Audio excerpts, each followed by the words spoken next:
விஜய் தான் தமிழ்நாடுன்னு சொல்ற அளவுக்கு விஜய் தமிழ்நாட்டுக்கும் தமிழ்நாட்டு மக்களுக்கும் என்ன செஞ்சீங்க? தமிழ்நாடு தான் விஜய், இந்த விஜய் தான் தமிழ்நாடு. கைவிட்டு என்ற அளவுக்காவது தமிழ்நாட்டு மக்களுக்காக ஏதாவது நலத்திட்டங்கள் செஞ்சிருக்கீங்க? ஜெயிச்சுட்டேன், நான் கிராம கிராமமா வருவேன், வந்து மக்களை சந்திப்பேன் அப்படின்னு சொல்றீங்க. நீங்கெல்லாம் வந்துட்டு காமராஜர் அவர்களோட ஆட்சியாகட்டும், ஒரு காமெடி டயலாக் ஒன்று இருக்கு.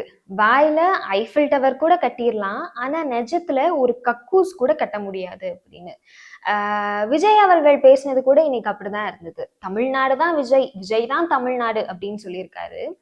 அப்படி விஜய் தான் தமிழ்நாடுன்னு சொல்ற அளவுக்கு விஜய் தமிழ்நாட்டுக்கும் தமிழ்நாட்டு மக்களுக்கும் என்ன செஞ்சீங்க? ஒண்ணு பண்ணுங்க, ஒரு பட்டியல் ஒண்ணு போடுங்க, நான் இதெல்லாம் தமிழ்நாட்டு மக்களுக்காக செஞ்சேன் அப்படின்னு. சரி, பட்டியல் கூட வேண்டாம், விட்டுருங்க. அட்லீஸ்ட் கைவிட்டு என்ற அளவுக்காவது தமிழ்நாட்டு மக்களுக்காக ஏதாவது நலத்திட்டங்கள் செஞ்சிருக்கீங்களா? இதுல வேற வந்துட்டு நான் ஜெயிச்சுட்டேன், நான் கிராம கிராமமா வருவேன், வந்து மக்களை சந்திப்பேன் அப்படின்னு சொல்றீங்க.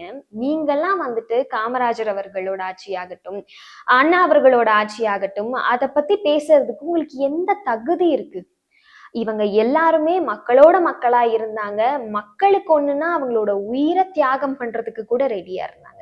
ஆனா நீங்க கரூர்ல 41 உயிர் இறந்ததுக்கு அப்புறமும் எந்தவித பதிலும் சொல்லாம ஓடி ஒளிஞ்சவர் தானே. இதுல இன்னைக்கு ஸ்டேஜ்ல பர்ஃபார்மன்ஸ் வேற. சும்மா இல்ல, ஆனா உங்களை உச்ச நடிகர்னு சொல்றது, நிஜமாவே நீங்க உச்ச நடிகர் தான். ஆனா எங்க தலைவரோ ரொம்ப பெருந்தன்மையா, எந்த ஒரு தலைவனும் மக்கள் உயிர் போறத விரும்பவே மாட்டான் அப்படின்னு சொல்லியிருந்தாரு. மக்கள் பார்த்துக்கிட்டே இருக்காங்க, மக்களுக்கு தெரியும் பெர்ஃபார்மன்ஸ் தலைவர் யாரு, ஒரிஜினல் தலைவர் யாருன்னு. உங்களுக்கும் 2026ல கண்டிப்பா தெரியும்.